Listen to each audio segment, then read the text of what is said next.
बिस्मिल्लाहिर्रहमानिर्रहीम। दिन बड़े आराम से गुजर रहे थे। घास लादना, घास खाना और अपने खोंटे पर जाकर सो जाना। जिंदगी इससे सादा और क्या हो सकती है। और इस दुनिया में पेशतर लोग इससे ज्यादा और चाहते भी क्या हैं। मगर इस फलक का रफ्ता को क्या कहिए कि मेरे चंद दिन का ये सुकून भी इससे गवारा ना हुआ। अव्वल उफ्ताद ये पड़ी कि गवर्नमेंट ने रफ़ाआम की खातिर बम्बई में खालिस दूध सप्लाई करने के लिए एक बहुत बड़ी डेयरी RK कॉलोनी के नाम से शुरू कर दी। तमाम मुसीबतें इसी तरह नेक इरादों से शुरू होती हैं। अब भला बम्बई में खालिस दूध की किसे जरूरत थी। बम्बई के बहादुर बाशिंदों ने जंग आजादी की सारी लड़ाई ईरानियों की चाय और गवालों का आधा दूध और आधा पानी पीकर लड़ी, जीती और जिंदा रहे। इन्हें खालिस दूध मुहैया करने का मतलब इसके सिवा और क्या हो सकता था कि इनके जहन ख्वामख्वाह मजीद जदोजहद और लड़ाई के लिए उकसाया जाए। गालिबन सरकार का मकसद ये ना रहा होगा, मगर होता यही है। एक अच्छी जरूरत को पूरा कर देने से दूसरी जरूरतों की भूख बढ़ जाती है। और जानने वाले ये जानते हैं कि जिस दिन बम्बई में RK कॉलोनी की बुनियाद पड़ी, उस दिन से मलकियत महाराष्ट्र का किस्सा भी शुरू हो गया। आखिर आप लोगों को खालिस दूध पिलाकर इनसे और क्या तवक्का रख सकते हैं। ये ईरानियों की चाय ही थी जो महाराष्ट्र और गुजरात में तालमेल पैदा किए हुए थी। वरना दूध तो हमेशा तकसीम करता है। असल पंजाब ही को ले लीजिए, दूध पीने के आदी थे इसलिए तकसीम हो गए। कसूर दूध का था और इल्जाम धरा जाता है बेचारे अंग्रेजों पर। हालांकि साहब, दूध में ऐसी कुव्वत है कि अगर आप कुछ ना करें, इसे चंद घंटों के लिए किसी बर्तन में अकेला छोड़ दें, खुद ब खुद तकसीम हो जाएगा। दूध का दूध अलग, पानी का पानी अलग। इंसानी तारीख में इस तरह की बज़ाहिर छोटी छोटी बातों से बड़े दूररस नताइज बरामद हुए हैं। मिसाल के तौर पर सोचिए कि अगर मोहम्मद बिन कासिम ने हिंदुस्तान की बजाय चीन पर हमला किया होता तो आज पाकिस्तान चीन में होता। अगर नेपोलियन पानीपत में पैदा हुआ होता तो वाटरलू की लड़ाई में अंग्रेजों को कभी जीत ना होती। अगर कोलंबस की कश्ती समंदर में डूब जाती तो अमेरिका कभी दरियाफ्त ना होता। और बेचारा कोलंबस जुबान हाल से गालिब का यह मिसरा दोहराता, डुबोया मुझको होने ने, ना होता मैं तो क्या होता। इसी किस्म के इस्तिदलाल से टाइन बी ने अपनी पूरी तारीख मुरतब की है। इसीलिए मैं कहता हूँ कि अगर RA कॉलोनी ना बनती तो महाराष्ट्र का सूबा भी ना बनता। ये सिर्फ दूध का कसूर है, दूध जो तकसीम करता है। बम्बई के शरीफ लोग करीबन 100 साल से ईरानियों की फीकी मीठी चाय पीते चले आ रहे थे। अब उन्हें जो खालिस दूध पीने को मिला तो उनका हाजमा एकदम बिगड़ गया। और जब आवाम का हाजमा बिगड़ता है तो वो तरह तरह की मांग करने लगते हैं।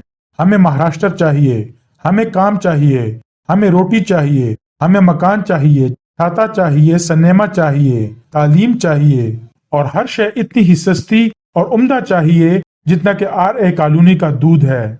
इसलिए पुराने जमाने में जो लोग हुकूमत करते थे वो आवाम को किसी जरूरत को पूरा नहीं करते थे, इसलिए आवाम का हाजमा बिल्कुल दुरुस्त रहता था। मगर अब तो इस कदर बिगड़ चुका है कि किसी खुशनुमा वादे की चूरन से ठीक नहीं हो सकता। RA कॉलोनी के बन जाने से जहां एक तरफ लोगों का हाजमा बिगड़ा, वहां दूसरी तरफ निजी तौर पर दूध बेचने वाले गवालों की गाहकी भी कम हो गई और सैकड़ों गवाले बेरोजगार हो गए। इन्होंने अपनी गाहकी को कायम रखने के लिए हर मुमकिन कोशिश कर डाली। कभी दूध का भाव कम किया और पानी ज्यादा मिलाया, कभी घास का भाव कम किया और घिस्यारे को ज्यादा दबाया, कभी पानी की तादाद कम की और नुकसान ज्यादा उठाया। मगर RA कॉलोनी के सामने उनकी पेश ना आई और RA कॉलोनी का दूध ज्यादा मकबूल होता गया और प्राइवेट तिजारत करने वाले गवाले अपने ऊंचे मुनाफा से हाथ धोने लगे। अगर वो बिल्कुल खालिस दूध बेचते और RA कॉलोनी से जरा कम दाम पर बेचते तो अब भी वो थोड़ा सा मुनाफा कमा सकते थे। मगर ये तो तिजारत के असूल के खिलाफ है और हमारे निज़ाम जिंदगी में उस वक्त तक तिजारत नहीं हो सकती जब तक किसी एक चीज के साथ किसी दूसरी चीज की आमेजिश ना की जाए। मसलन दूध में पानी, अदब में उरियानी, आटे में बुरादा, नफरत पर मजहब का लिबादा, घी में तेल, हुकूमत में रिश्वत का मेल। ये तो तिजारत का पहला असूल है।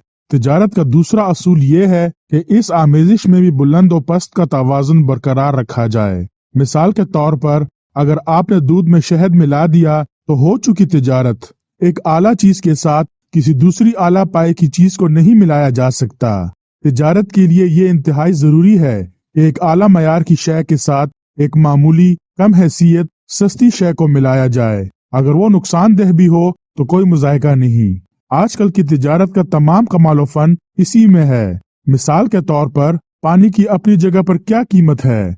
मेरे ऐसे गधे तक इसे मुफ्त पी लेते हैं, लेकिन यही पानी जब दूध में मिलता है तो अपने से चुगनी कीमत पाता है। लकड़ी के बुरादे की अपनी जगह क्या हैसियत है, लेकिन यही बुरादा जब आटे में मिलता है तो दस्तरख्वान की जीनत बन जाता है। नफरत अपनी जगह कितना घटिया जज्बा है, लेकिन जब मजहब की शान पर चढ़ता है तो लाखों बेगुनाहों की जान ले लेता है। तिजारत के इसी घुर से न सिर्फ दूध के दुकानदार बल्कि मजहब के ताजदार और सियासत के साहूकार भी वाकिफ हैं। जब गवालों का दूध बिकना बंद हो गया तो घेसू घसियारे का घास बिकना भी बंद हो गया। तो घर में घेसू घसियारे और उसके बीवी बच्चों को फाके लगना शुरू हुए।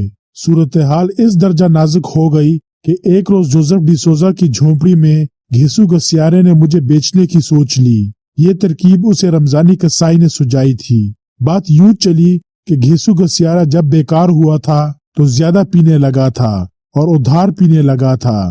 पहले तो जोसेफ उधार पर टरा पिलाता रहा, मगर जब उधार हद से ज्यादा बढ़ गया और घीसू की आमदनी की कोई सूरत ना दिखाई दी तो उसने भी हाथ खींचना शुरू कर दिया।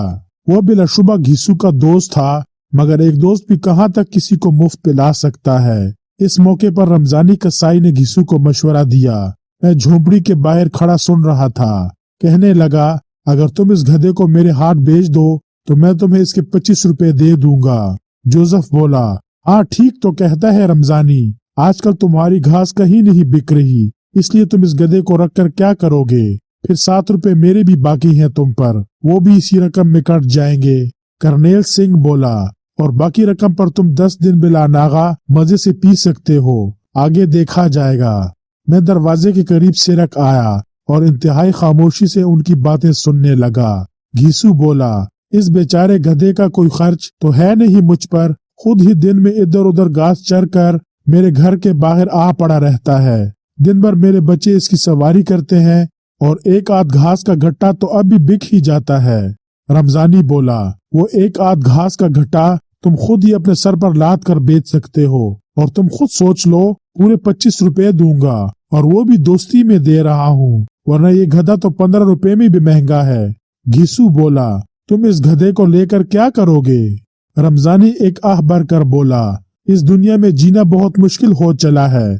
आजकल भेड़ बकरियां ऐसी दुबली आ रही हैं कि एक बकरी के अंदर से 3 सेर गोश्त भी मुश्किल से निकलता है। अब ये तुम्हारा गद्दा खासा हट्टा कट्टा और मोटा ताजा हो रहा है, इसका गोश्त निहायत ही उम्दा निकलेगा। तो तुम गधे का गोश्त बेचोगे? घेसू ने हैरत से पूछा।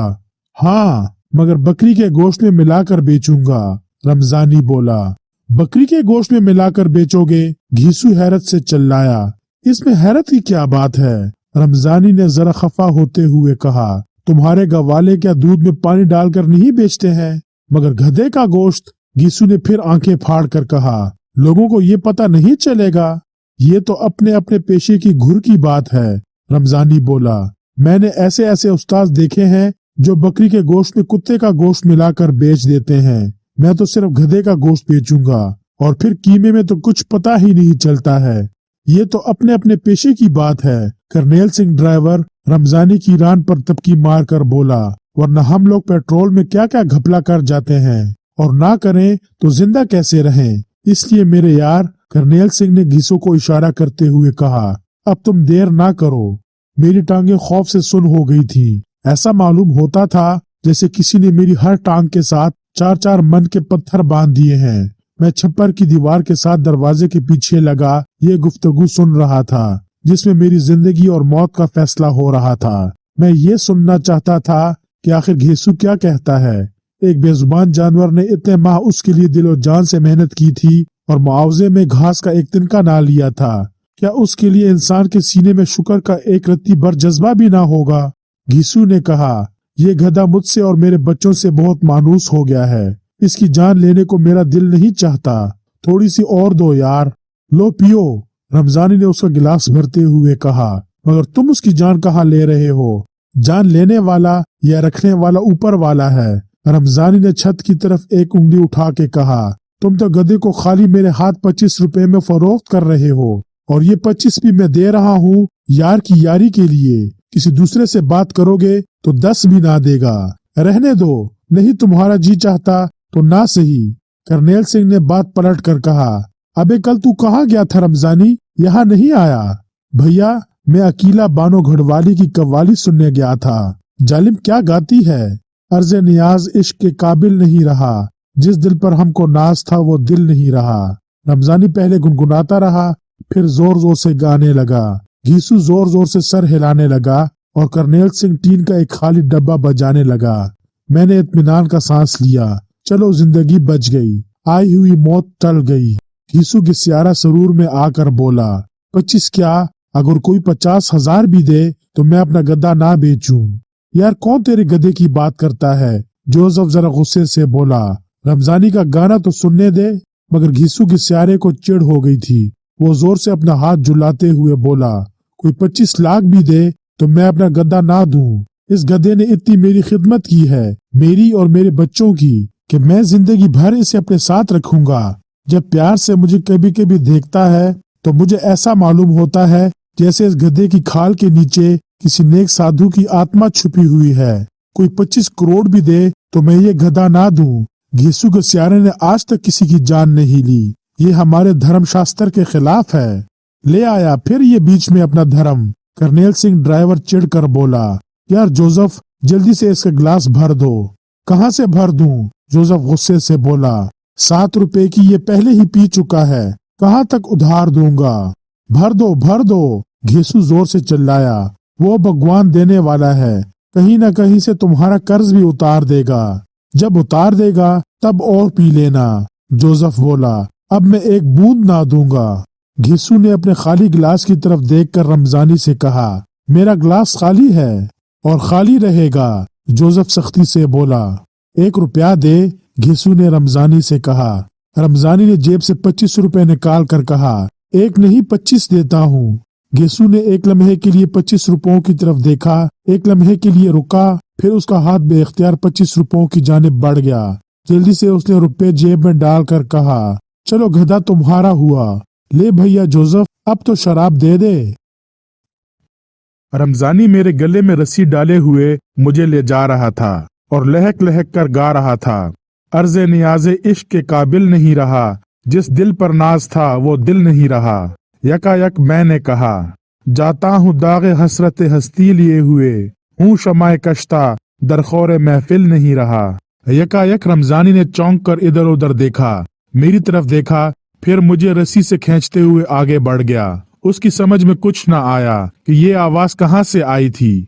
उसके चेहरे पर मैंने खौफ की एक हल्की सी झलक देखी। अब रात का अंधेरा बढ़ रहा था। अपने दिल के खौफ को दूर करने के लिए रमजानी जोर जोर से गाते हुए मुझे ले जा रहा था और दोहरा रहा था, अर्ज़े नियाज़े इश्क के काबिल नहीं रहा, जिस दिल पर नाज था मुझे वो दिल नहीं रहा। मैंने फिर कहा जरा बुलंद आवाज में, मरने की ए दिल और ही तदबीर करके मैं शायान दस्ते बाजुए कातिल नहीं रहा। रमजानी खौफ से थर थर कांपने लगा। उसने इधर उधर रास्ते में देखा मगर किसी को मौजूद ना पाकर रात के बढ़ते हुए अंधेरे में चिल्लाकर बोला, कौन बोलता है? मैंने कहा, मैं हूँ, एक गधा। तो तुम? रमजानी की आंखें फटी की फटी रह गईं। तुम एक गधे होकर इंसान की बोली बोलते हो? मैंने कहा, मैंने अहद कर रखा था कि इंसान की बोली कभी नहीं बोलूंगा, लेकिन जब जान पर बन आती है और इंसान की बेवफाई आंखों के सामने आती है तो गालिब के साथ कहना ही पड़ता है। दिल से हुआ कश्ते वफा मिट गई के दां, दिल से हुआ कश्ते वफा मिल गई के दां, हासिल से वाय हसरत हासिल नहीं रहा। ला हौला वला कुव्वता इल्ला बिल्लाह, रमजानी ने जोर से कहा और घबराकर उसने अपने हाथ से रस्सी छोड़ दी और फिर मेरी तरफ पीट करके इस तेजी से भागा कि मैं उसे देखता ही रह गया और उसे बुलाता ही रह गया। रमजानी भैया जरा सुनो तो, ए रमजानी। मगर उसने एक बार भी पीछे मुड़कर ना देखा और खौफ से वहशियाना तरीके से चीखता हुआ कुछ पड़ता हुआ वहां से हवा हो गया। मैं सर झुकाकर हौले हौले कदमों से वापस चलने लगा और चंद मिनट के बाद जोसेफ के झोंपड़े के बाहर पहुंच गया। मगर घेसू की सियारा इस वक्त वहां से जा चुका था और करनेल सिंह भी। इस वक्त अकेला जोसेफ अपने झोंपड़े के बाहर लकड़ी के एक बेंच पर बैठा हुआ आखिरी जाम पी रहा था। उसने जो मुझे देखा तो लपक कर आगे बढ़ा और मेरी रस्सी अपने हाथ में लेकर बोला, रस्सी तोड़वा कर अपनी जान बचा लाए, मगर बच के कहाँ जाओगे मियाँ गधे, सुबह मैं तुमको रमजानी के हवाले कर दूंगा। ये कहकर उसने मुझे नारियल के एक पेड़ से बांध दिया। मैंने मौका देकर जोसेफ से कहा, जोसेफ। हाँ, वो हैरत से चीखा। मैंने कहा, चिल्लाने की जरूरत नहीं, तुम एक पढ़े लिखे आदमी हो, इसलिए मैं तुमसे गुफ्तगू करता हूँ और तुमसे कहता हूँ कि ये गधा ही बोल रहा है। क्या मैं नशे में हूँ? जोसेफ ने अपने आप से पूछा। नशे में तो हो, मगर ये बिल्कुल सच है कि इस वक्त तुम्हारा नशा नहीं बोल रहा है, ये खाकसार बोल रहा है। बचपन में मैंने इंसानों की बोली सीख ली थी। ये कहकर मैंने जोसेफ को अपनी थोड़ी सी कहानी कह सुनाई। वो मेरा हाल सुनकर बोला, गुड गॉड, बिल्कुल यकीन नहीं आता, मगर अब तुम्हें अपने सामने अपने कानों से जो बोलता सुन रहा हूँ तो यकीन करना पड़ता है कि तुम वही मशहूर और मारूफ गधे हो जिसने पंडित नेहरू से मुलाकात की थी। अब याद आ रहा है, मैंने उसके मुत्तल्लिक अखबारों में पढ़ा था। फरमाइए, मैं आपकी क्या खिदमत कर सकता हूँ? मैंने कहा, तुम रमजानी के हाथों मेरी जान बचा सकते हो। वो किस तरह? जोसेफ ने पूछा। रमजानी ने 25 रुपयों में तुम्हें घेसू से खरीद दिया है। 25 रुपयों में क्या तुम मेरी जान ले लोगे? बम्बई में तो दादा लोग 10 रुपए में जान लेने को तैयार रहते हैं, और वो भी एक इंसान की जान। तुम तो एक गधे हो, गो पढ़े लिखे होगे। इससे क्या होता है? जंग अजीम में एक सिपाही था, मैंने खुद अपनी आंखों से देखा कि लाखों इंसानों को चंद रुपयों की खातिर खून और आग की भट्टी में झोंक दिया गया था। तुम तो महज एक गधे हो, वो भी गधे थे। मैंने तल्ख लहजे में कहा, अगर हिसाब लगाओ तो जंग के महाज पर इंसानों की जिंदगी भेड़ बकरियों से भी सस्ती बिकती है। हिरोशिमा के एक बम ने 1 लाख जानें ले ली। जरा हिसाब लगाओ, टीकस 25 रुपए में भी नहीं पड़ेंगे। जोसेफ बोला, इस हिसाब से तुम्हें खुश होना चाहिए कि एक गधे की जिंदगी की कीमत एक इंसान की जिंदगी से ज्यादा पड़ रही है। मैंने उसकी बात अनसुनी करके कहा, उन लोगों ने बेकार में लाखों इंसानों को मशीन गनों से भून दिया। अगर वो उनका गोश्त बकरी के गोश्त के साथ मिलाकर बेचते तो उन्हें ज्यादा मुनाफा होता, और मुनाफा ही तो वो चाहते हैं। तुम कैसी भयानक बातें कर रहे हो? जोसेफ चिल्लाया। इतनी भयानक नहीं जितनी ये जिंदगी है, जब मैं 25 रुपयों की खातिर एक के गले की रस्सी दूसरे के हाथ में थमा दी जाती है। तुम क्या चाहते हो? मैं जिंदा रहना चाहता हूँ, मैंने गुलूगीर लहजे में कहा। मेरी तरह के करोड़ों लोग इस दुनिया में मौजूद हैं जो बेहद सादा लोह और बुज़दिल हैं। सारे गधे हैं, लेकिन हम सब जिंदा रहने का हक मांगते हैं। हम में से कोई अपने गले में रस्सी नहीं चाहता। खुदाई फौजदार ना बनो, जोसेफ बोला, सिर्फ अपनी बात करो। मैं चाहता हूँ कि तुम मुझे रमजानी से खरीद लो। वाह, एक गधे की जान बचाने के लिए रमजानी को 25 रुपए दे दूं? ऐसा गधा नहीं हूं मैं, जोसेफ बिगड़ कर बोला। तुम मेरी पूरी बात सुन लेने पर कुछ कहो, मैंने उसे समझाते हुए कहा। इसमें तुम्हारा ही फायदा है। अगर तुम मुझे रमजानी से खरीद लोगे तो मैं तुम्हारा ठर्रा बगैर तलाशी के महम क्रैक की पुलिस चौकी के पार पहुंचा दिया करूंगा। अब तक तुम इस काम के लिए इंसानों से काम लेते रहे हो, जो कभी कभी पुलिस के हाथों पकड़े जाते हैं, उन्हें सजा हो जाती है और तुम्हारी शराब पकड़ी जाती है। लेकिन अगर इस काम के लिए तुम मुझे नौकर रख लोगे तो मैं वादा करता हूँ कि पुलिस एक बार भी मुझे नहीं पकड़ सकेगी। वो कैसे? बहुत आसान काम है, मगर इसके लिए तुम्हें एक अड्डा बांद्रे में और दूसरा महम क्रैक के उस पार महम के इलाके में कायम करना पड़ेगा। जोसेफ बोला, तुम इसकी फिक्र ना करो, वहाँ पहले ही से कई अड्डे मौजूद हैं हमारे। मैंने कहा, तो फिर इस तजवीज पर अमल करना इंतहाई आसान है, और मुझे हैरत है कि आज तक किसी स्मगलर को ऐसी उम्दा तजवीज क्यों नहीं सूझी। जोसेफ ने बेचैनी से कहा, अब तुम बातें ना करो, जल्दी से तजवीज बताओ। तजवीज बेहद आसान है, तुम सिर्फ इतना करो कि अलल सुबह मुझे बांद्रे के अड्डे पर ले जाओ।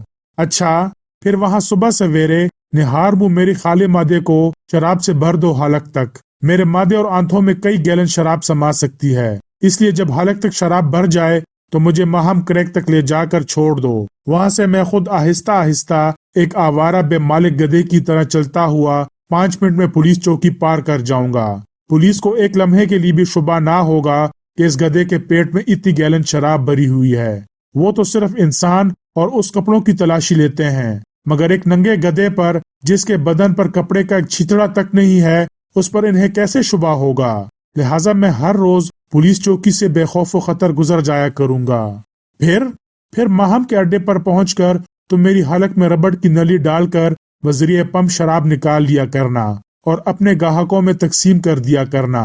क्या मेरे ग्राहक एक गधे की पेट से निकली हुई शराब पीना पसंद करेंगे? मैंने कहा, अहमक हुए हो जो लोग गंदी मोरियों में दबाई हुई बोतलों और गंदे सड़े हुए पीपों की शराब पीते हैं, जो लोग साइकिल की गली और पुरानी ट्यूबों में ले जाई गई शराब डकार जाते हैं, उन्हें गधे की आंतों से निकली हुई शराब पीने में क्या असर होगा। सुबह सवेरे मेरा भूखा खाली महदा बहरहाल गड़ी सड़ी ट्यूबों से तो ज्यादा साफ सुथरा होगा।